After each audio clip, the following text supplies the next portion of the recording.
We're going to start where we left off last time, around 372E. Okay? Now let's just do a brief recap.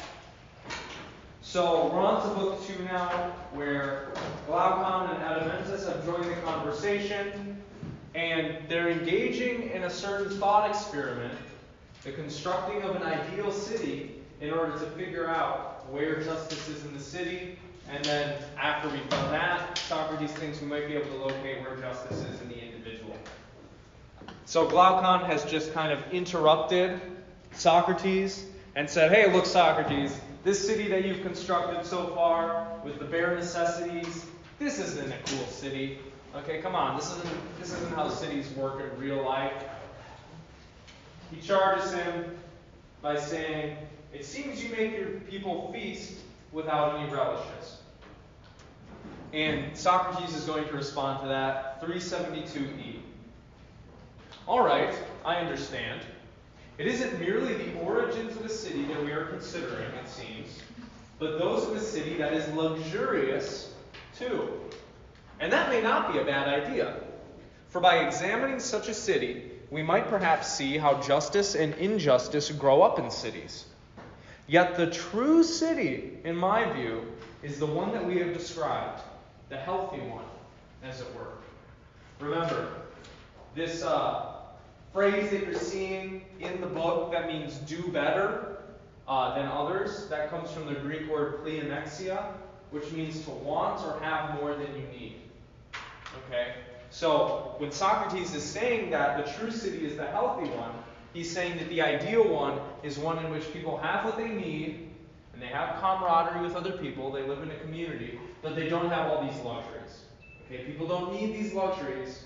And what he's going to end up implying throughout all this is that a city that is too luxurious ends up producing vices in people. Okay? Because they get used to a certain luxurious way of living, and they want more. They don't need these things, but it encourages low impulse control and all these bad habits and things. But for the sake of the argument, to see where justice and injustice are, we're going to construct a luxurious city.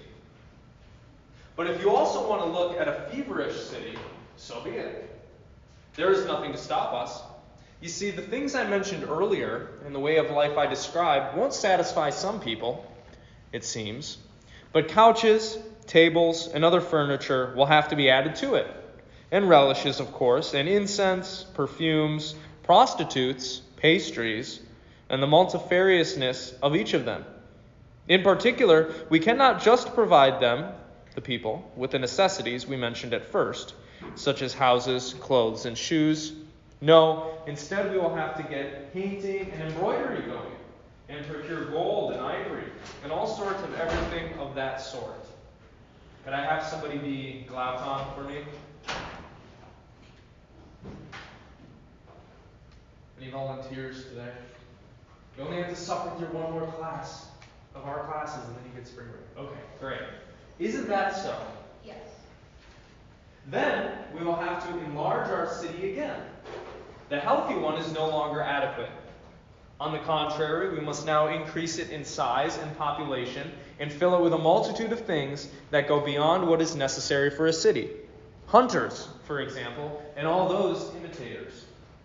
Many of the latter work with shapes and colors, many with music, poets and their assistants, rhapsodes. Rhapsodes are orators that go from community to community, reciting epic poems by verse and memory and adding flair to it. Rhapsodes, actors, choral dancers, theatrical producers. And there will have to be craftsmen of multifarious devices, including, among other things, those needed for the adornment of women. In particular, then, we will need more servants, don't you think, such as tutors, wet nurses, nannies, bless you, beauticians, barbers, and relish cooks and meat cooks too. Moreover, we will also need people to farm pigs. This animal did not exist in our earlier city, since there was no need for it. But we will need it in this one. And we will also need large numbers of other meat-producing animals, won't we, if someone is going to eat them? We certainly will. And if we live like that, Won't we have a far greater need for doctors than we did before? Yes, far greater. So this is a kind of an interesting point. By adding pigs to our cities, people eating pork and bacon and things of that nature, we're going to need more doctors. And the land, I take it, that used to be adequate to feed the population we had then will now be small and inadequate. Or don't you agree? I do. Won't we have to seize some of our neighbors' land then, if we are to have enough for pasture and plowing? And won't our neighbors want to seize parts of ours in turn, if they too have abandoned themselves to the endless acquisition of money and overstepped the limit of their necessary desires? Yes, that is quite inevitable, Socrates. And the next step then will be war, Glaucon. Don't you agree? I do. Now, let's not say whether the effects of war are good or bad, but only that we have now found the origin of war. It comes from those same factors, the occurrence of which is the source of the greatest evil for cities and the individuals in them. Indeed it does. So this is an important point, okay? Once we try to construct a city that has all these luxuries, what's going to result from that? Well, we're going to need to expand our empire, right? We're going to need more resources. We're going to need more land. Imperialism, what he calls war here, seems to come from communities wanting more than they need, wanting to do better. Pleonexia, right? People are not going to want to war with each other. They won't have to war with each other if they were just accustomed to having what they need, right? Socrates thinks that war comes about because people want more than they need. They want to have more, all these luxuries.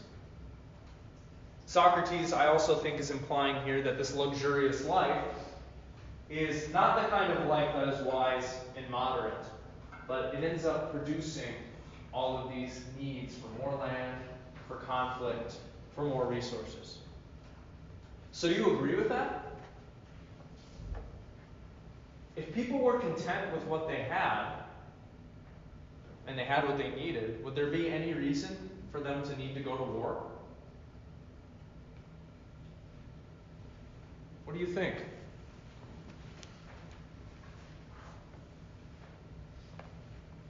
Why do people go to war nowadays? Why is the U.S. going to war? Oil. Every other decade. Oil, right? Do we need oil? Yes. Kind of. Maybe now because our infrastructure is kind of dependent on it, right? But do we need to drive automobiles around? No. We don't biologically need it, right? It's not like we need to pump oil into our veins to keep surviving, right? No, we need food, water, shelter, and clothing. And community, perhaps. So it seems like at least one person agrees with this. Anybody else? Yeah, what do you say? I think sometimes wars can happen for reasons other than resources, like if there's political or ideological differences that people get so upset with each other that they fight over it. Okay. Let me ask you a further question. Do such political conflicts arise from people being happy with what they have?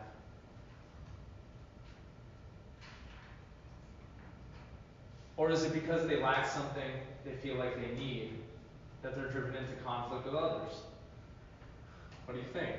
Well, is it just me, or does this ideal city that he's creating, does it not model democracy in a sense? Even though he's technically saying in the book that he wants a system of more of not an oligarchy, like an aristocracy.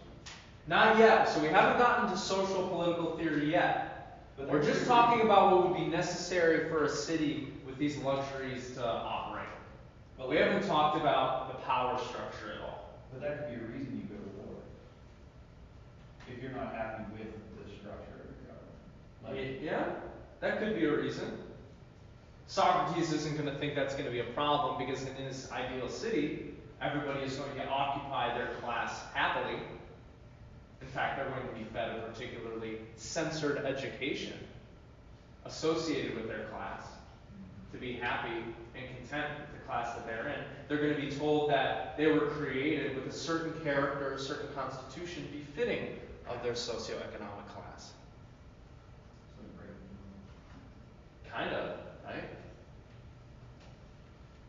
So what do you think? Why do people go to war?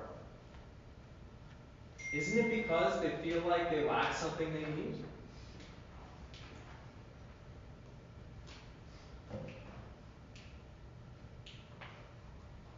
I don't know, makes sense to me. I don't know. Maybe it doesn't cover all the bases though.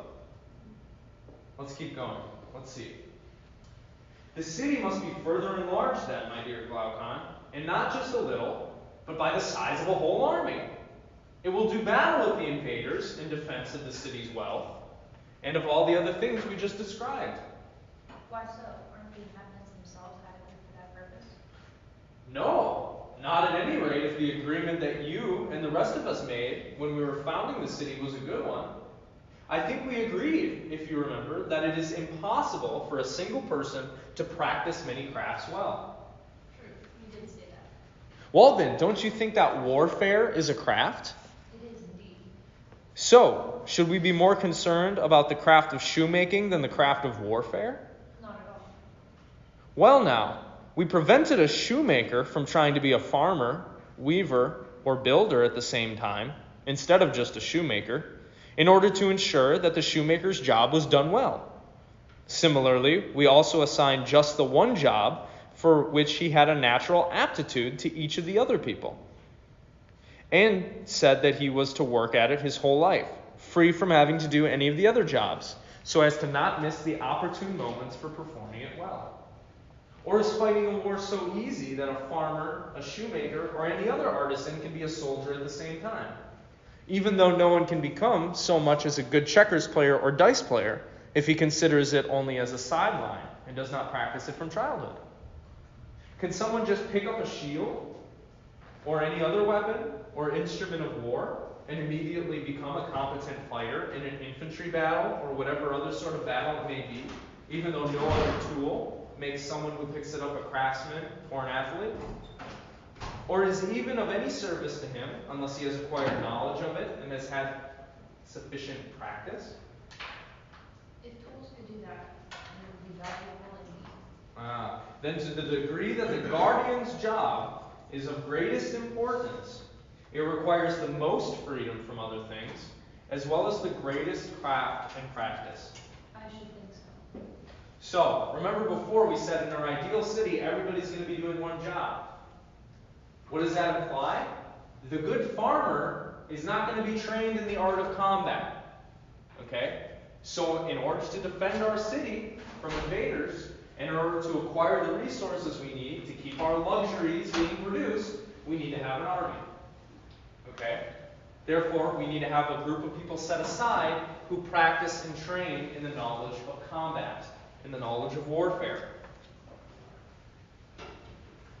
What Socrates is getting at here is once we have luxurious or feverish cities popping up with things that they don't need, combat and knowledge in warfare becomes a necessity. Why? Well, because people are going to look at other communities and they're going to say, hey, they got pigs over there. Why don't we just go invade them and take their pigs? We're addicted to luxury now. Why not add more luxuries to our city? And maybe the same sentiment might be true of some of the folks in the ideal city. It's a little bit less than ideal. The world is an imperfect place after all. Do you all think an army is necessary for a nation to thrive, or a community to thrive in our imperfect world? What do you think? Or could we just completely disband the entire U.S. military and be fine?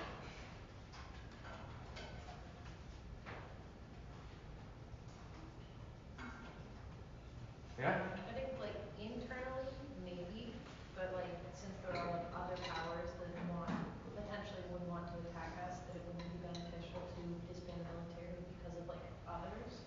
But perhaps internally it would be manageable. So there are other communities out there that don't like us, right? Other nations, other countries. We don't have a great relationship with China. We don't have a great relationship with the Taliban, right? So do you think an army is necessary to defend our people from those that would hurt us? Yes, no, maybe so? It would seem then that we need to have people set aside, at least according to Socrates, in this thought experiment of a luxurious city, that can defend the people. Okay? And doesn't this also require a person whose nature is suited to that very practice? Certainly. Then our task, it seems, is to select, if we can, which natures and which sorts of natures suit people to guard the city. Yes, that is our task. By Zeus, it is no trivial task that we have to take on them. All the same, we must not shrink from it, but do the best we can. No, we must not. So this is an interesting little stylistic flourish, okay? In Plato's ideal city that we're constructing here, in this thought experiment, we're going to have a three-tiered class society where the philosopher, kings and queens rule at the top. Then we have the poet guardians, who are going to be our soldiers and our policemen. And then we're going to have the producers on the bottom. What does he say? Trying to determine what these guardians should be like is no trivial task. We must not shrink from it, but do the best we can. Like somebody who's about to go into battle. Right? Even this thought experiment is something like a battle. So like guardians poised for battle, we have to be ready to investigate this. Do you think that there is any difference when it comes to the job of guarding between the nature of a noble hound and that of a well-bred youth? What do you mean? I mean that both of them have to be sharp-eyed, quick to catch what they see, and strong too, in case they have to fight what they capture. Yes, they need all of these things. And they must be courageous, surely, if indeed they are to fight well. Of course. Now, will a horse, a dog, or any other animal be courageous if it is not spirited? Bless you. Or haven't you noticed just how invincible and unbeatable spirit is, so that its presence makes the whole soul fearless and unconquerable in any situation? I have noticed that. Then it is clear what physical qualities the guardians should have. Yes. And as far as their souls are concerned, they must, at any rate, be spirited. That too. Okay, so what should our guardians be like? What should our soldier policemen be like? What kind of nature should they have?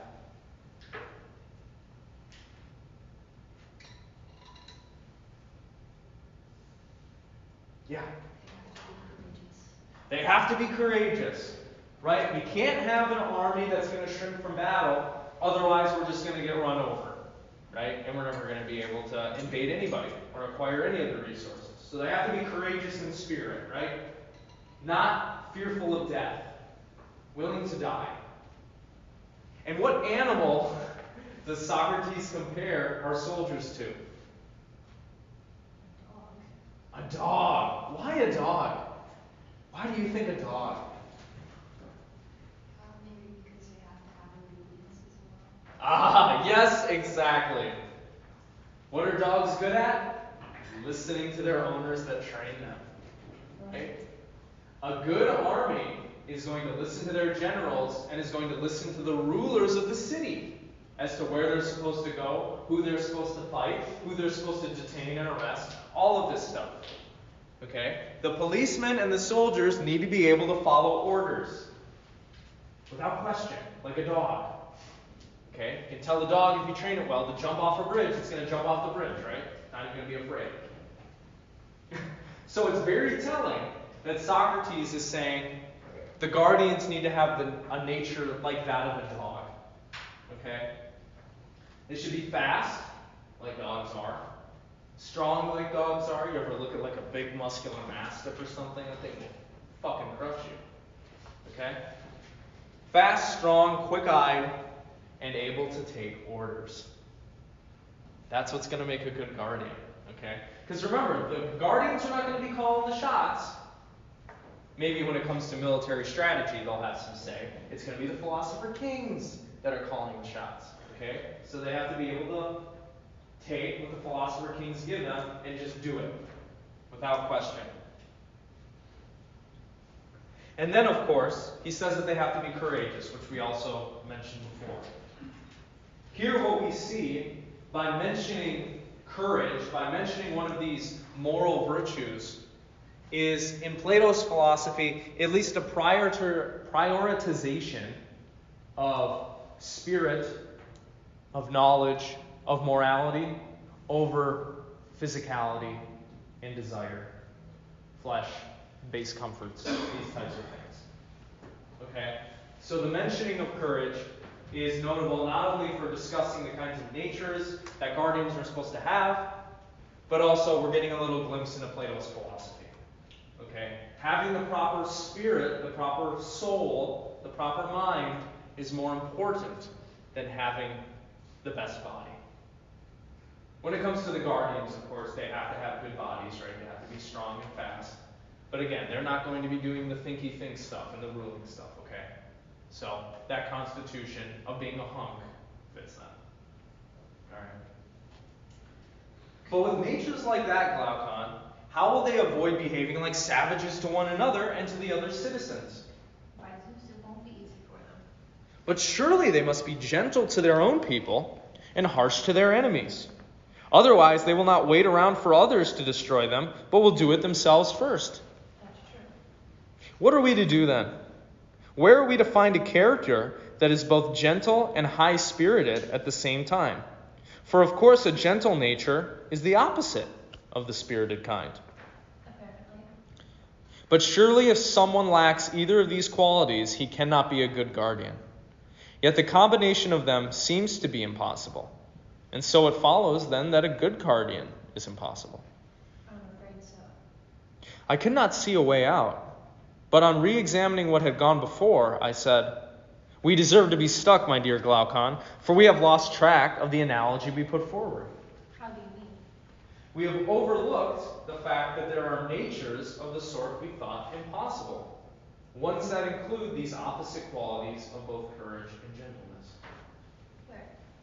You can see the combination in other animals too, but especially in the one to which we compared the guardian. For you know, of course, that noble hounds naturally have a character of that sort.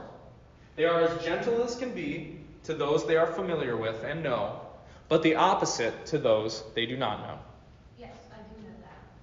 So the combination we want is possible after all. And what we are seeking in a good guardian is not contrary to nature. No, I suppose. Now I just want to mention one thing. What just happened in the course of this argument? Or this thought experiment? They lost track of the analogy, they got stuck, but then they found their way back to it. What does that remind you of?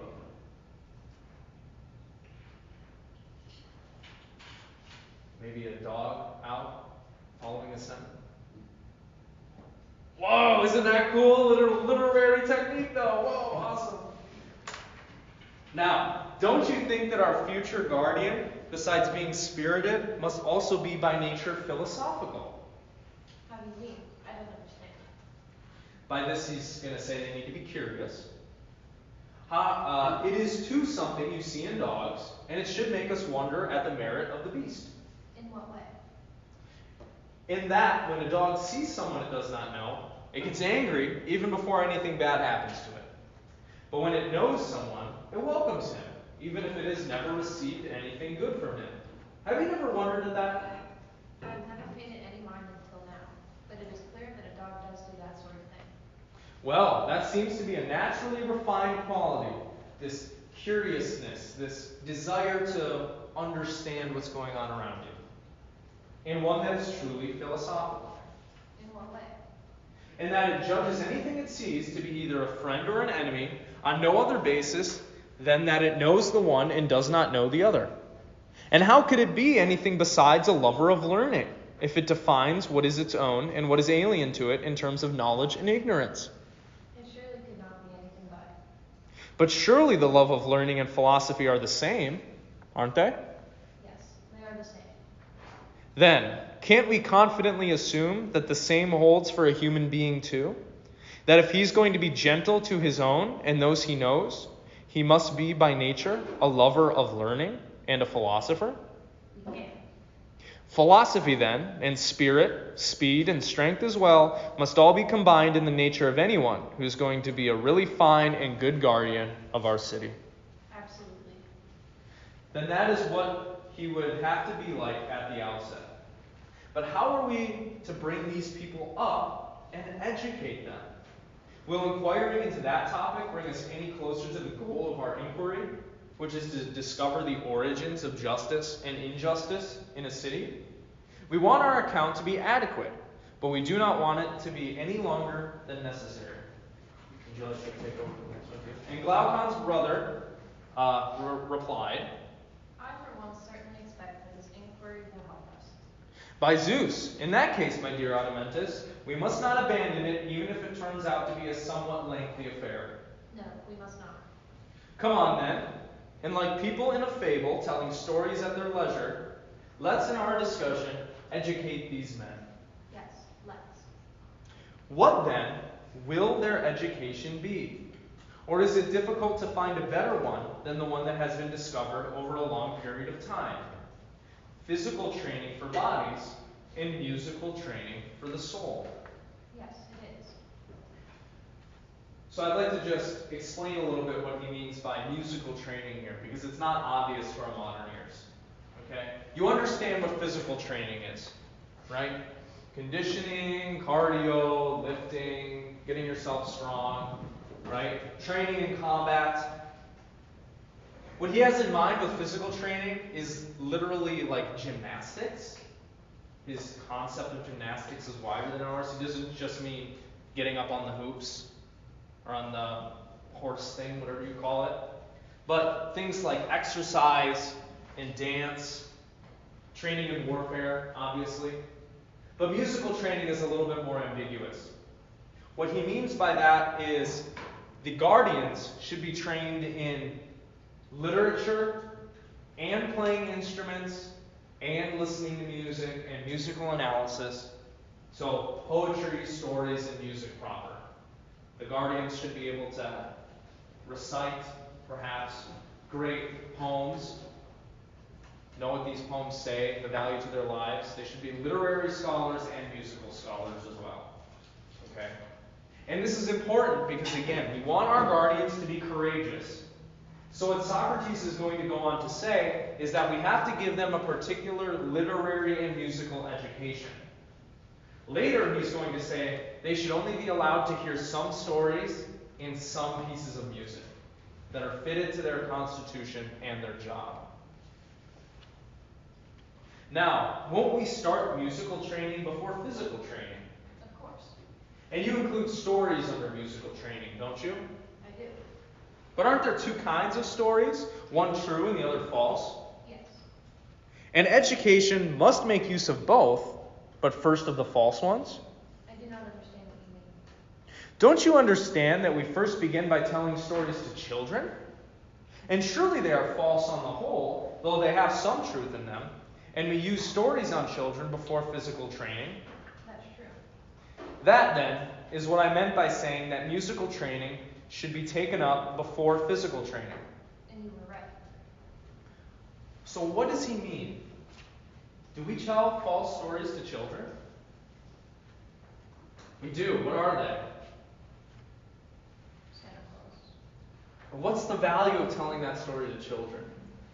You should be appreciative of what you get from this mystical creature, and then when you realize that it's not true, you're just like, oh, my parents or guardians were doing this the whole time for me, and they gave me that joyous childlike wonder. Right. They stoke your wonderment of the cosmos, and they're teaching you good values, right? To be gracious and to be grateful, be appreciative for what you have. Perhaps then you're also going to take that value and then give to others. When you get older, give them gifts. What other stories do we tell children? It's like Aesop's fables, like the tortoise and the hare. Right. Things that are made up, right, but have important moral messages, right? So not only do we tell children made-up stories, fiction, we also tell children stories that are loosely based on fact, Like St. Nicholas was a real person, but he wasn't a fat guy in a red suit, right, riding around on a sleigh. But then we also tell children stories that, on the face of it, are true, but are not completely true. Right? Like when a parent has to explain to their kid where kids come from or something. Right? Oh, well, mom and dad loved each other, and then they danced, and then mommy grew a baby in her tummy. Right? Obviously, this isn't the full truth, right? Babies don't grow in stomachs, right? But there's enough truth there, right, to give them a sense of what's going on, right? So, we tell children false stories all the time to help educate them properly so that they acquire the proper values. And Socrates is like, yeah, of course we're going to do that in our ideal city too. No, nothing wrong with that. Now, don't you, that the beginning of any job is of greater importance, especially when we are dealing with anything young and tender? For that is when it is especially malleable and best takes on whatever pattern one wishes to impress on it. Precisely so. Shall we carelessly allow our children to hear any old stories made up by just anyone then? And to take beliefs into their souls that are, for the most part, the opposites of the ones we think they should hold when they are grown up? We certainly won't allow that at all. So our first task then, it seems, is to supervise the storytellers. If they make up a good story, we must accept it. If not, we must reject it. We will persuade nurses and mothers to tell the acceptable ones to their children and to spend far more time shaping their souls with these stories than they do shaping their bodies by handling them. Many of the stories they tell now, however, must be thrown out. Which sorts? In the more magnificent stories, we will see the less significant ones as well. For surely the more significant ones and the less significant ones both follow the same pattern and have the same effects. Don't you think so? Indeed, I do, but I do not understand what all the more significant ones mean. The ones Homer, Hesiod, and the other poets tell us. Here again, Plato is digging on poetry, right? Because he prefers philosophy. Poetry is false, it's fiction, right? And it's inculcating bad values in people, the Homeric values. After all, they surely composed false stories, which they told and are still telling to people. Which stories do you mean? And what is the fault you find in them? The first and greatest fault that one ought to find, especially if the falsehood has no good features. Yes, but what is it? Using a story to create a bad image of what the gods and heroes are like. Just as a painter might paint a picture that is not at all like the things he is trying to paint.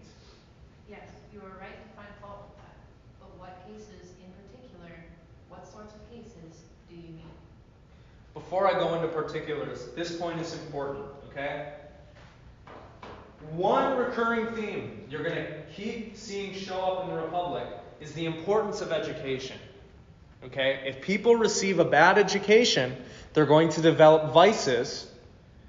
They're not going to have the correct understanding of the world, and they're going to be bad people.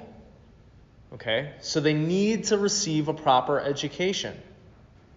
But what is Socrates advocating here for? He wants to throw a whole bunch of stories out and only tell certain stories to the kids.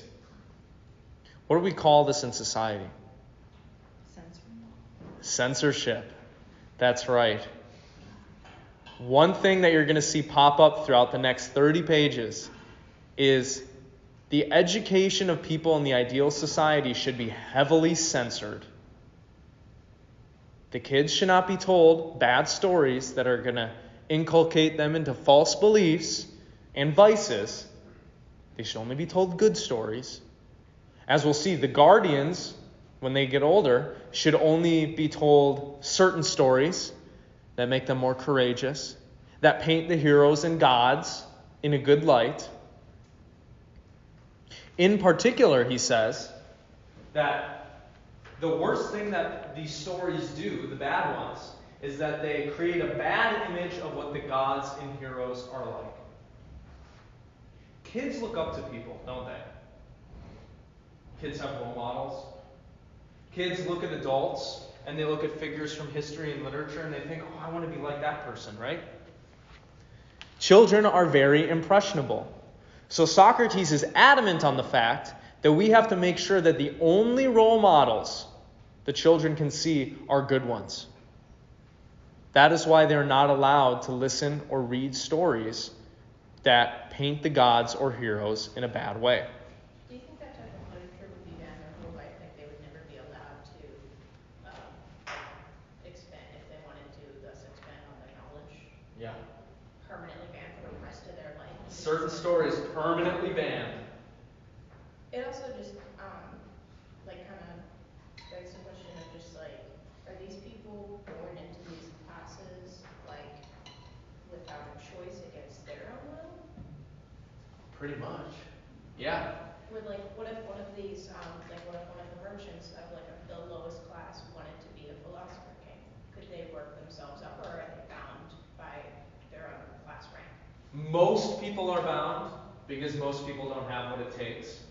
Yeah. But the people who show aptitude and curiosity and everything, there's the potential for them to move between classes. But the vast majority of people are going to be stuck. And they're going to be happy that they're stuck, Socrates thinks, because they're going to be educated to think that they belong in the class that they're in, because of the stories that they're told, because of the myths that they're going to be told. How does that make you feel?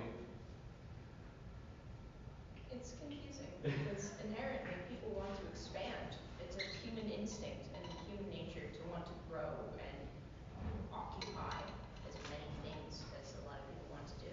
People want to be a million different things. That's why when we're kids, we're taught you can be whatever you want to be grow up, which is why people change from wanting to be an astronaut to what they end up doing, which might be an office worker, they might be a yoga instructor. Yeah. People change in class and their own societal rank all the time. It's an fluctual system. So to bind them to a thin line that they have to walk and are almost trained. Yep, trained is a good word, yes. That way it's peculiar. I wouldn't go as far to call it brainwashing, but it definitely is like conditional, kind of like Pavlov experiment. Yeah, yeah. Let me just ask you one more question, then I'll get to the other people. We're constructing the ideal city here, right? According to Socrates. If they grow up with a loving family in a loving community, and they're taught that they are right where they're supposed to be, will they have that desire for expansion? Do you think? Absolutely. Okay. I don't think Socrates thinks so. But it's a different idea to our modern ears, right? I just think people will always want more. The chief cause of injustice, right there, wanting more. Yeah. I don't know if it's inherently bad or not to want more. Yeah. This might be really silly of me to ask, but like if he's so against poetry, why teach it? Like why teach people those stories? No, yeah, it's got beef with Homer. Yeah, well, Yeah. not even just like Homer. Like, why not just teach people like the philosophy and like disregard poetry if he's so against it? Because not everybody can understand and do philosophy.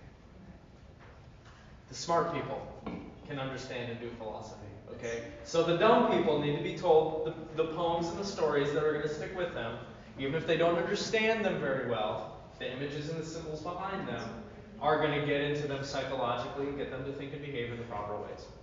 But you'd also think that like if somebody loves philosophy so much and like wants their whole city to be ruled by such a thing, that they'd want everybody to know about it. Yeah. I think Socrates would love it if everybody could do philosophy, but he's just like, look, there are some people who they're not cut out for it. Like, look, not everybody's cut out to be a doctor. Not everybody's cut out to be a track athlete. I'm not. Okay? You know, so based on our constitutions and our personalities, Socrates is just like, look, some people have the aptitudes or they don't. And if they don't, well, don't confuse them. You know? What's like the test of like aptitude though? Like if there's everybody's separated by class and they're just born into that. They're born into the class, yeah. And then there's little room for mobility, but it's possible. Yeah. What I was going to ask was, you said that technically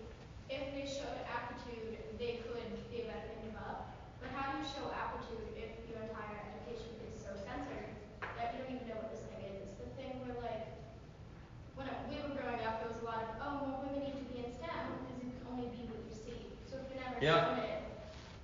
It's not, I don't think it's possible to show aptitude there. Yeah, that's a great question. Their ability to show aptitude is going to be hampered by what they know in the domains of life in which they operate. That's true. But there are also going to be other domains in their life in which that aptitude will show itself if it's there. You know, they're not going to be spending all their time working. They're not going to be spending all of their time listening to stories. It's not out of the realm of possibility to think that, you know, somebody in the lowest class, the producer class, you know, shows a high interest in zoology and is out in nature the whole time, asking questions and examining insects and things. And if somebody gets word, one of the philosopher kings gets word that they're doing this, they're like, okay, they have a wonderment of the universe. They're showing a love of learning. Maybe we give them an intelligence test. You know? Can you move down a notch? That's a You good said- question. You said that not everybody's like fit to be a doctor. So what if you're born into the craft of being a doctor, but you're not good, like you're not good at it? Yeah. Can you like move down one phase? I think it's possible. Very, very unlikely.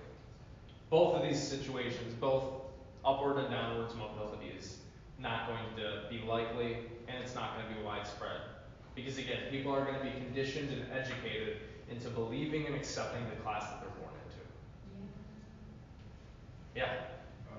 I think that this city wouldn't be that good, and it wouldn't necessarily progress a lot, because I mean one of the reasons why humans in our civilization progress so much is because everyone wants to provide a service that are good, that can make them rich. You know, everyone has the potential to be that person. Everyone tried to innovate certain things to make people rich. That's why I think people can progress so much. So I think that if you were stuck to where you were and you couldn't move, I think that humans should still be like stuck. Like technologically? Yeah, I feel because there wouldn't be necessarily an incentive to build these things. Well, there's going to be one major incentive underlying all the things that these people do. Can you guess what it is? Right. But even more specifically than that, a love for their fellow citizens. Socrates is going to say it's imperative that we inculcate in the guardians, the philosopher kings, and the lay people, the producers, a love for their society. And insofar as people love others and want their lives to be better, there is an incentive, right, to produce and to experiment maybe, technological advancement. But it's not capitalistic, right, like our society is. But I'm saying that like, well, but you're limiting people's brain capacity and their actual and the opportunities to where they were born in. Yeah, definitely limiting opportunities. Like I remember, I forgot, whenever the U.S. was at war with Russia, like right after, I think they had like a campaign where they had like artists from Russia come to America and vice versa, to like build like the more like nicer relationship between the two. Yeah. And one of my teachers in high school, one of the persons who came from Russia came to his house to like just chat and stuff like that. And like it was insane, like because he didn't even know that much, because he didn't have the opportunity to, like he bought like different colored jeans, different colored shirts. Yeah. Just because there are only 3 options, right? And yeah. Soviet Union. His options were limited just because of the class he was born in. I know that, like he wasn't thinking like that when he was in Russia. But Yeah. the people in political power, they had the nice things. They could do whatever. They could wear whatever, but he couldn't. And he didn't. I think like mentally that was okay to him until he saw better. Same thing with people like North Korea and stuff like that. And like so when you stifle that, I think there's no other way to make that work. Do you want to know how Plato gets around that problem? So we have a 3-class society, right? Philosopher kings, guardians, and then you have the farmers and the merchants and the producers and the craftsmen. Guess where all the wealth in society goes? To the bottom. The philosopher kings and the poet guardians receive just enough resources to live, but they're not allowed to handle any money. So the people who are making the stuff in society get the vast majority of the wealth back. And they get to live luxurious lives. But the philosopher kings and the poet guardians will live more ascetic lives. What do you think about that? It's a good way to prevent a class uprising, right? Yeah. Well, I think there's some aspects that's good, but I think it's just how humans are. I think that like if these people have this, I know it revolves around and all that stuff. I think everyone loving each other in society, I think it's kind of you're asking for a lot. Yeah, we're talking about an ideal city here, right? Yeah. But Yeah. I think like people, if you did have that, I think like the people at the bottom who had all the wealth would just follow like what the government said. I mean, for example, in America, we see it today, where corporations have more money than the government, and they sometimes, I mean, when Facebook was going up against the Supreme Court and all that stuff, that didn't go very well for the Supreme Court because Mark Zuckerberg has that much money. Right, That right. much power. Yeah. Yeah, well, the kind of ideal society that Plato is envisioning here is rather communistic. And if it is indeed ideal, if things are as he says that they're going to be in an ideal city, there really isn't an incentive for the people on the bottom rung to do anything differently. Because look, society's working out, they're getting a lot of wealth, they get the pillows and the cushions and the pork and the nice food. They don't get to make the political decisions, but they don't need to. That's like a weight off your back, right? Oh, you gotta go vote every 4 years. Right? You just get to live your life and practice your craft, man. Now, we might not think that's ever possible or actual, but yeah. But let's continue on. Okay. So, he says the stories that are used to paint bad images of the gods and the heroes need to be thrown out. Just as a painter might paint a picture that is not at all like the things he's trying to paint. Yes, you are right to find fault with that. For what cases in particular, what sorts of cases do you mean? First, the greatest falsehood about the greatest things has no good features. I mean, Hesiod telling us about how Uranus behaved, how Cronus punished him for it, and how he was in turn punished by his own son. Let's read the footnote for some context. Uranus prevented his wife Gaia from giving birth to his children by blocking them up inside her. Not cool. Gaia gave a sickle to one of these children, Cronus, which he used to castrate his father when the latter next had intercourse with her. Cronus ate the children he had of his wife, Rhea, until, by deceiving him with a stone, she was able to save Zeus from suffering this fate. Zeus then overthrew his father. So we have lots of weird shit happening here, right? And Socrates is like, you don't tell kids this. This is crazy talk. But even if these stories were true, they should be passed over in silence, I would think, and not told so casually to the foolish and the young. And if for some reason they must be told, only a very few amount of people should hear them. People who are pledged to secrecy and have had to sacrifice not just a pig, but something so great and scarce that the number of people who hear them is kept as small as possible. Again, censorship.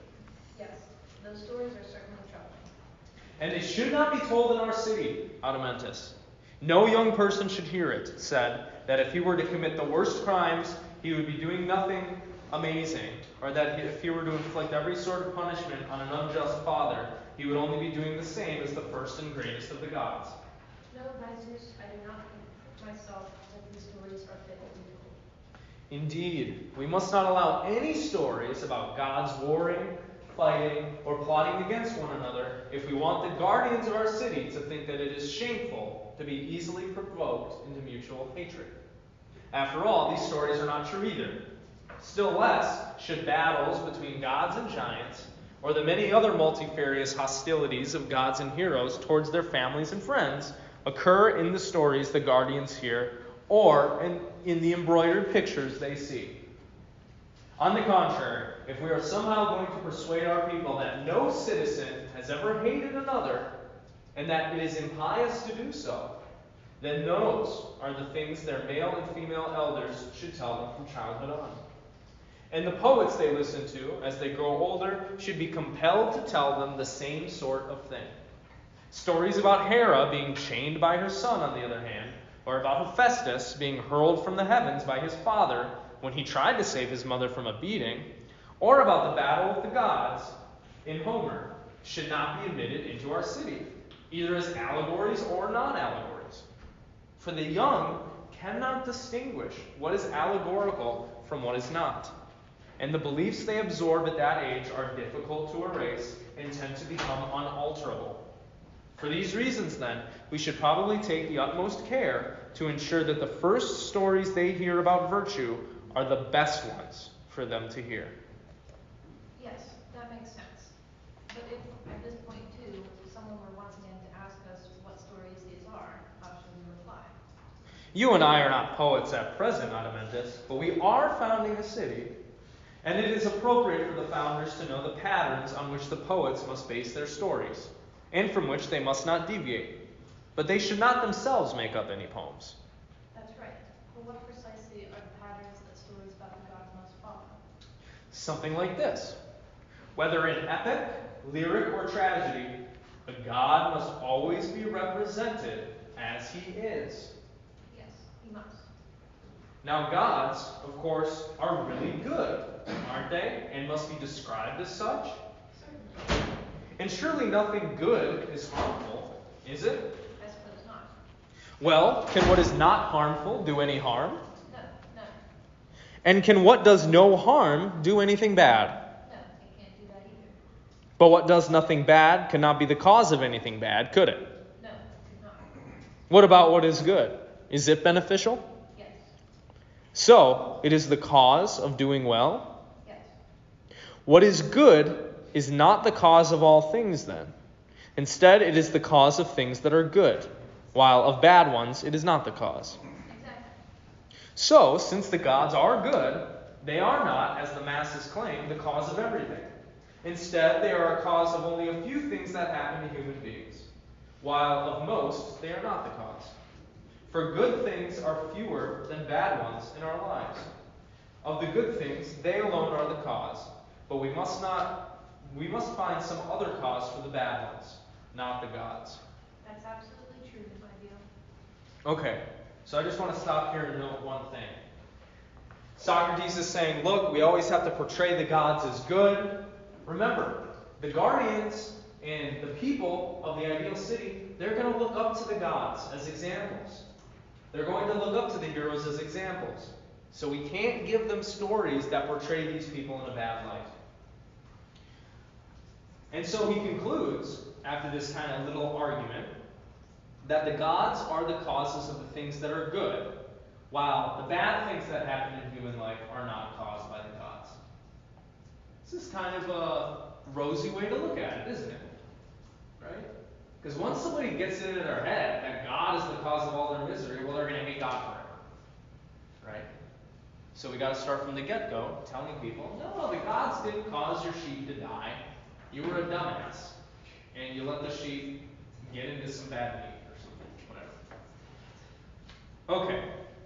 Then we won't accept from Homer, or from anyone else, the foolish mistake he makes about the gods when he says, there are two urns at the threshold of Zeus, one filled with good fates, the other with bad ones.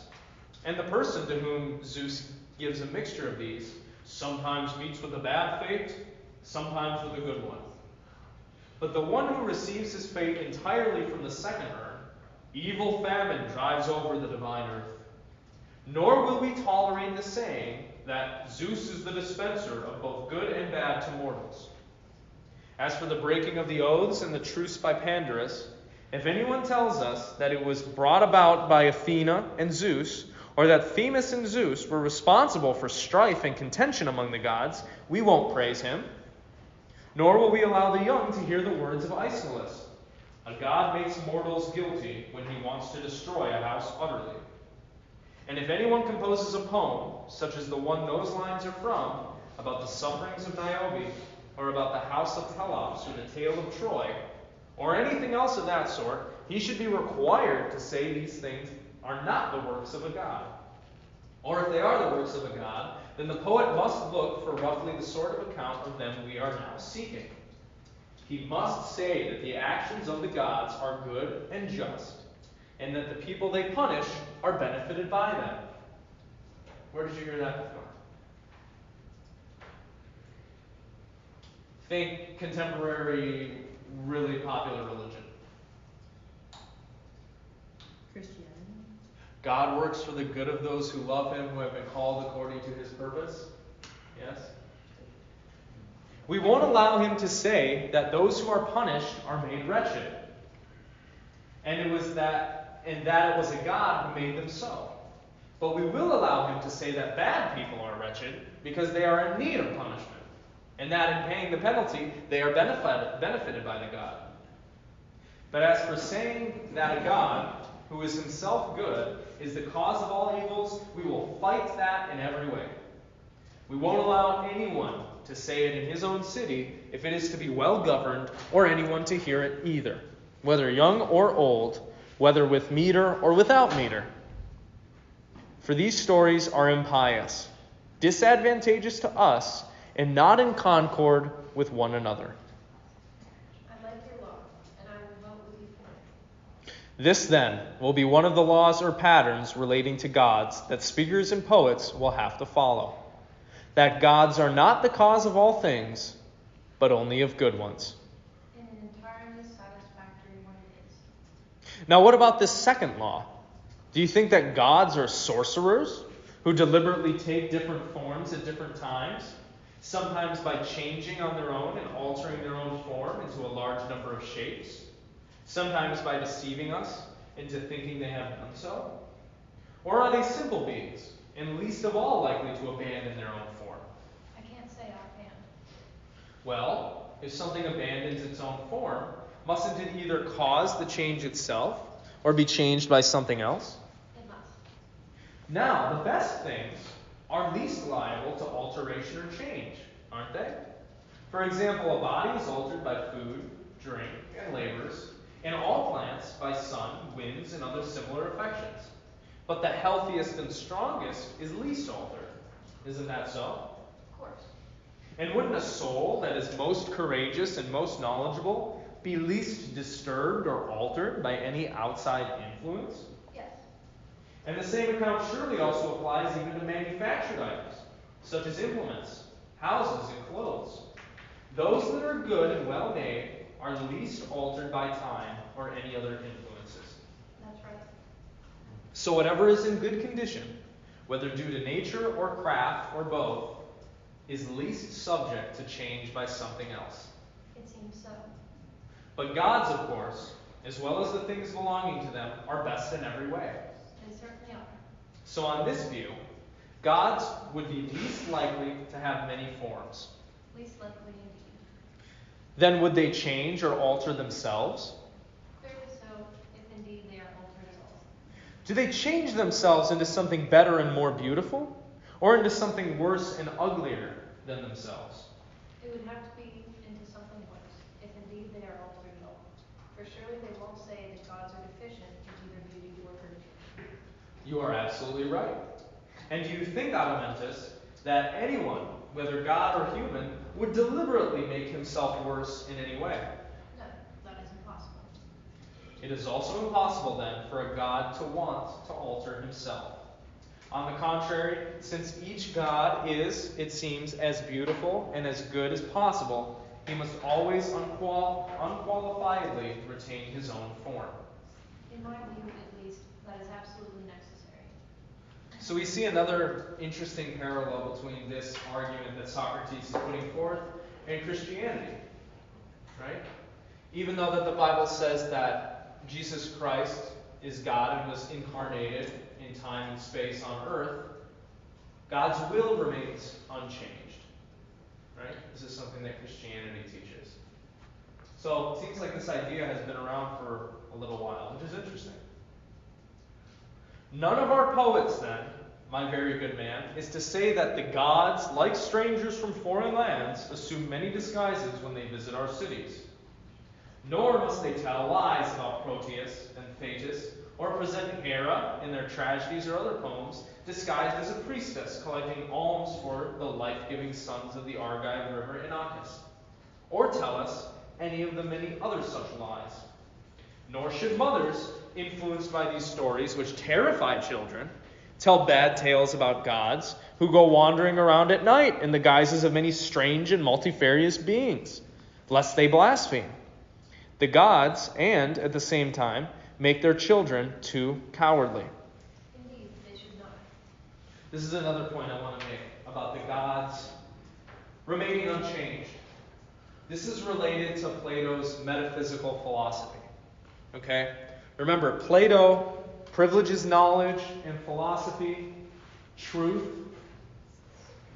For Plato, the ultimate forms of things, the essences of things, and truths are eternal and unchanging. They exist in what he calls the realm of the forms, which we do not have access to because we're stuck in this physical space-time. And so this is in line with his metaphysical philosophy here. A truth is always true and it will always be true. It never changes. Just as a God is always true and never alters their form. Okay? Because they're perfect. And truth is perfect, lacking nothing. Okay. But, though the gods themselves are the sorts of things that cannot change, do they make us think that they appear in multifarious guises, deceiving us and using sorcery on us? Perhaps they do. What? Would a god be willing to lie by presenting in word or deed what is only an illusion? I don't know. Don't you know that all gods and humans hate a true lie, if one may call it that? What do you mean?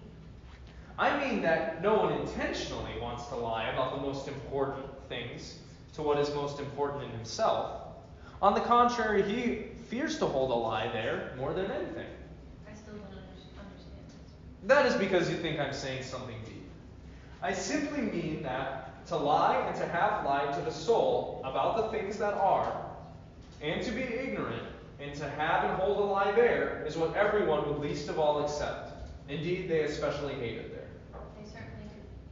But surely, as I was saying just now, it would be most correct to say that it is truly speaking a lie, the ignorance in the soul of the one to whom the lie was told.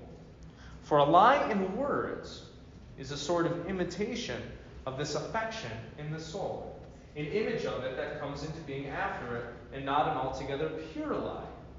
Isn't that so? Yes, it is. A real lie, then, is hated not only by the gods, but also by human beings. I think it is. What about a lie in words? Aren't there times when it is useful, and so does not merit hatred? What about when we are dealing with enemies, or with so-called friends, who, because of insanity or ignorance, are attempting to do something bad? Like the person that lent the friend their sword earlier, right? Isn't it a useful drug for preventing them? And consider the case of those stories we were talking about just now. Those we tell because we do not know the truth about those ancient events. By making the lies that they contain as much like the truth as possible, don't we make them useful? We most certainly do. So this is an interesting point.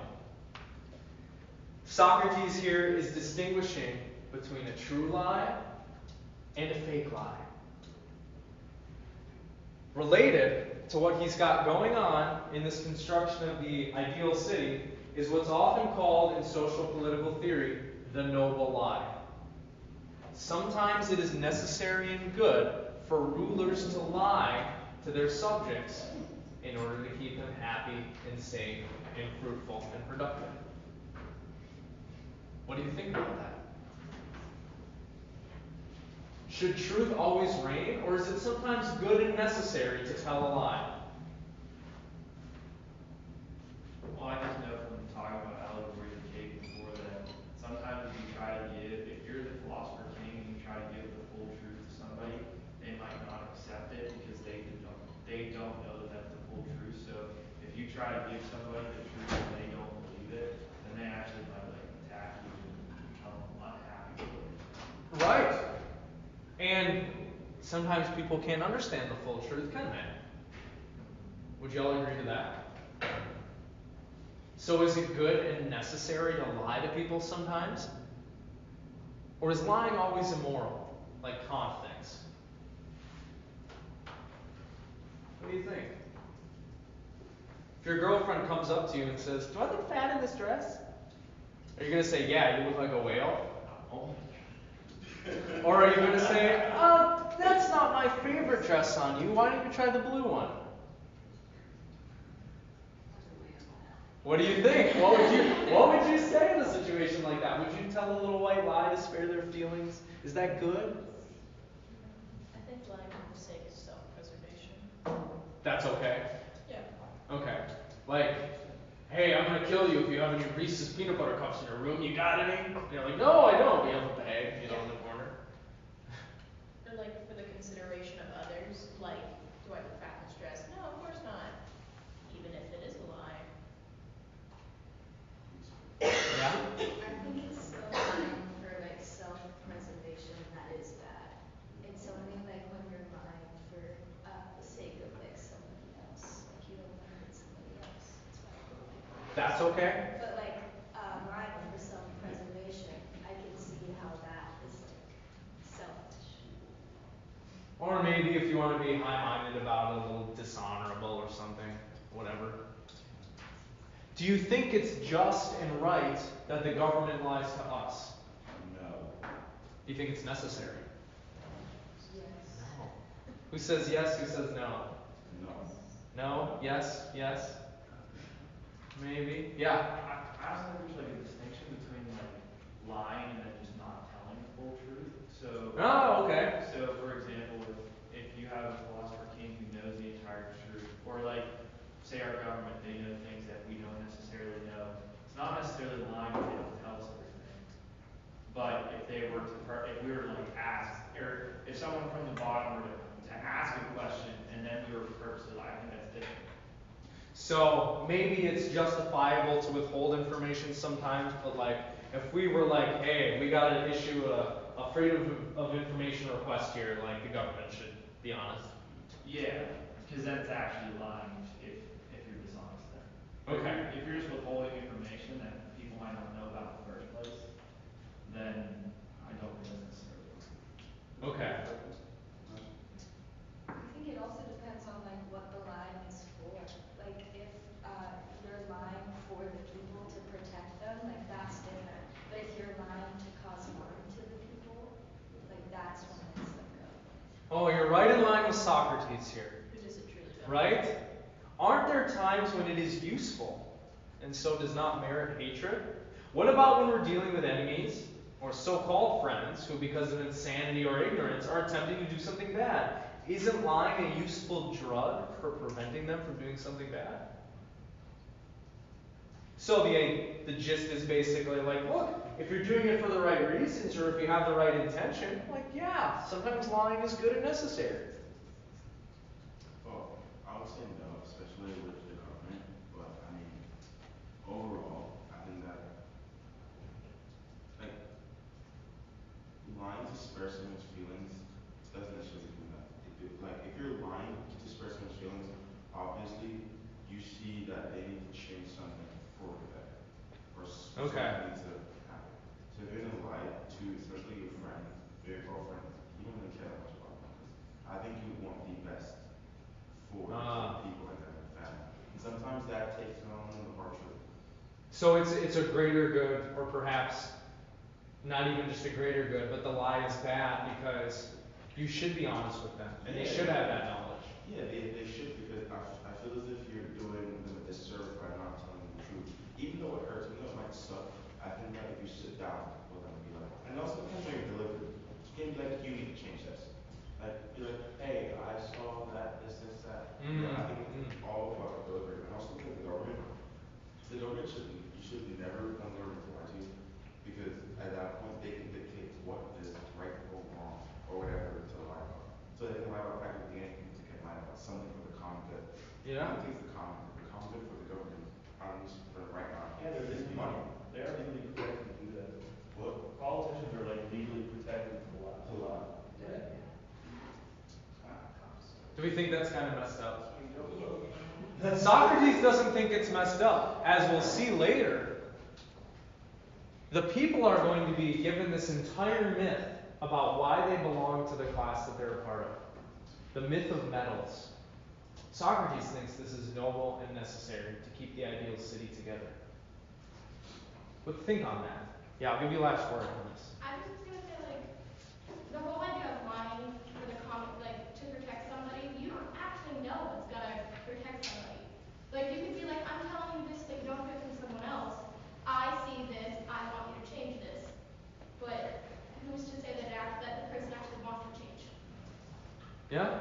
Like, I Yeah. feel in, like, the government, everyone's version of the common good in this room is completely different. So where do you draw the line of, like, this is for the common good? I would disagree with everyone in this room, common good, everyone's different. Luckily, the philosopher kings are going to know what the common good is. Because they have all the knowledge and the virtue. Okay? So, I'll just wrap up with a little summary. He's just going to say, look, the gods don't lie. We shouldn't say that the gods lie. But when it comes to politics, sometimes it is going to be necessary for the philosopher kings to tell a lie to the people. Later, he's going to offer a version of the lie that is going to be the founding mythology that keeps the society together. We're not going to get to that in this class, but that's where book 3 ends, or book 2 ends. Book 3 is going to begin by them further discussing the very specific kind of censored education that the guardians should have. So we'll look at that after spring break. Okay. Have a lovely break, folks. Thanks for coming.